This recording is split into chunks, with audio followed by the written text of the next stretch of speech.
Par les vicissitudes du temps et la bêtise humaine, les manuscrits de Tombouctou, traitant de sujets aussi vastes que le désert d'alentour, font l'objet de numérisation pour la sauvegarde de ce patrimoine vieux de 6 siècles, voire plus.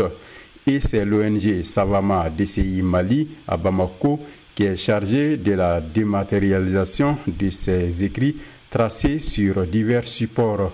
Créé le 27 novembre 1996 à Tombouctou, l'ONG Savama DCI a pour objectif de contribuer à la protection, à la sauvegarde, à la valorisation des manuscrits anciens en tant que partie intégrante du développement socio-économique et culturel durable du Mali.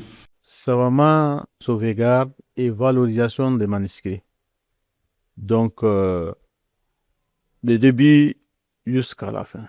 Le début, c'est-à-dire que des sauvetages jusqu'à la conservation, à la numérisation, à les recherches, à faire des catalogages, à faire de numérisation, à faire toutes les activités qui sont autour des manuscrits. C'est ça le travail de l'ONG Savama. Organiser les détenteurs des manuscrits qui sont un peu partout. Parfois, on trouve des manuscrits qui sont dans certaines bibliothèques qui sont dans les mauvaises conditions. Nous, on cherche des conditions avec les différents partenaires qui nous aident pour venir organiser ces manuscrits. Deuxième fois, peut-être qu'il faut commencer à repousser ces manuscrits parce que souvent, il y a beaucoup de poussière, il y a beaucoup de traces de termites, il y a beaucoup de traces de pluie, il y a beaucoup de traces de rats, etc., etc. Donc, nous, on fait tout ça. En plus de ça, on construit des bibliothèques pour les détenteurs de manuscrits. Les manuscrits anciens du Mali constituent un patrimoine documentaire inestimable, témoignant l'épanouissement culturel et intellectuel de cette région du Sahel à travers des siècles, a écrit l'UNESCO. Les manuscrits anciens traitent de la religion, des arts, des mathématiques, de la médecine, de l'astronomie, de l'histoire, de la géographie et de la culture. Avant, maintenant, les détenteurs de manuscrits ne veulent même pas entendre parler de numérisation. Parce qu'ils voient ça, c'est comme une exploitation de leur patrimoine en dehors de là où ils sont.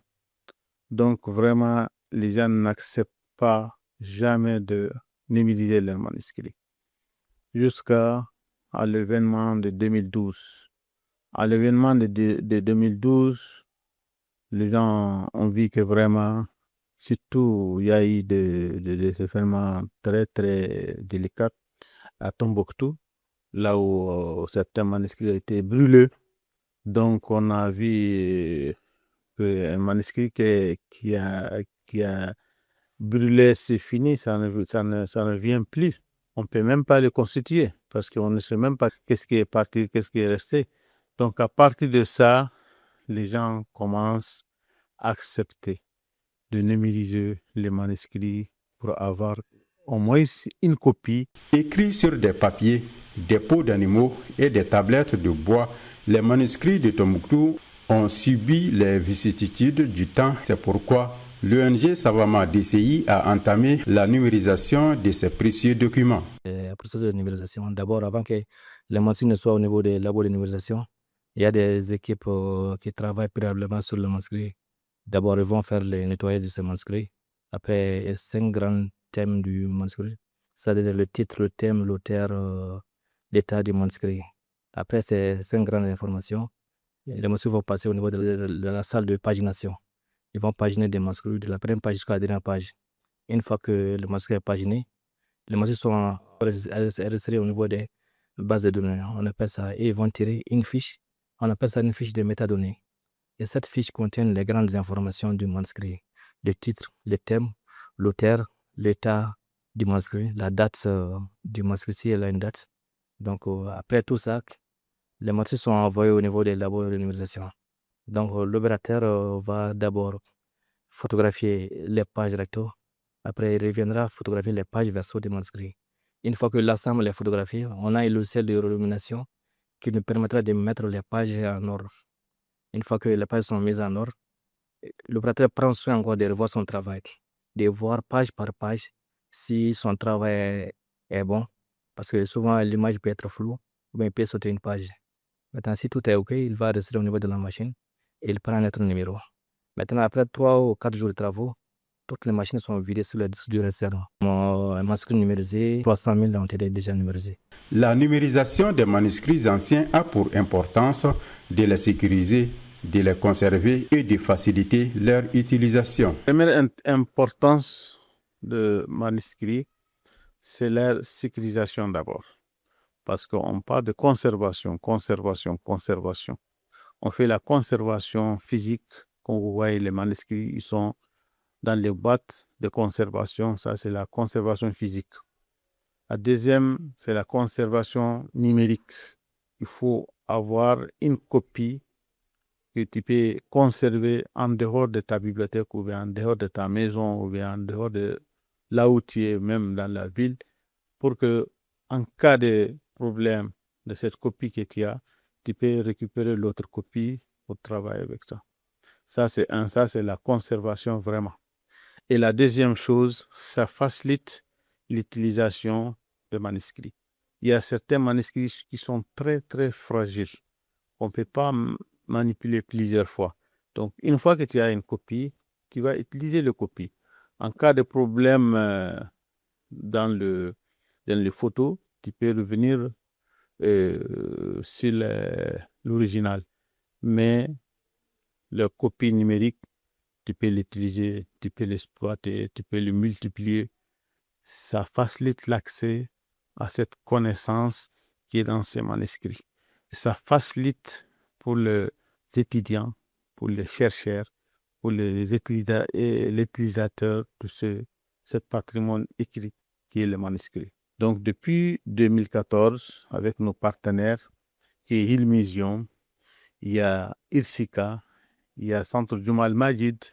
Ces deux partenaires vraiment nous ont accompagnés à faire ce travail de numérisation. Vous voyez qu'on a fait tout ce travail de conservation. Vous voyez ces boîtes-là.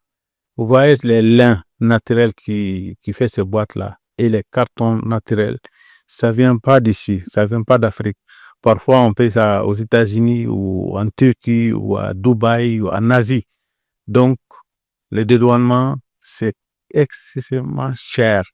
Mais parce que on a l'exonération que l'État nous donne pour ces matériels-là, on les amène et ça nous coûte un peu moins cher. Et si vous voyez tous les matériels qu'on a pour la numérisation, tous les ordinateurs, tous les autres matériels qu'on utilise parce qu'on a une exonération que l'État nous a fait. Donc, pour nous, ça, c'est quelque chose qui est très important. On avait beaucoup de partenaires depuis 2012 jusqu'en 2020. Bon, à partir de 2020, en réalité, beaucoup de nos projets sont finis. On a fini, donc on avait un grand problème de stockage de ces manuscrits. On a sollicité le soutien de l'État à partir du ministère de la Culture. Le ministère de la Culture nous a pris en charge de l'ensemble de stockage de manuscrits pendant au moins 9 mois. Après, on nous a donné des grands dépôts. Là où on a mis plus de 60% de ces manuscrits, ils sont stockés dans des dépôts qui appartiennent à l'État, qui appartiennent au ministère de la Culture, ils ont mis à notre disposition. Donc, je pense que l'État fait quelque chose. Mais on veut que l'État fait plus encore, nous aide encore à avancer, surtout dans l'exploitation de ces manuscrits aujourd'hui. Savamment DCI, à travers ses partenaires, a pu numériser, sécuriser et conserver plus de 300 000 manuscrits anciens sur des supports informatiques.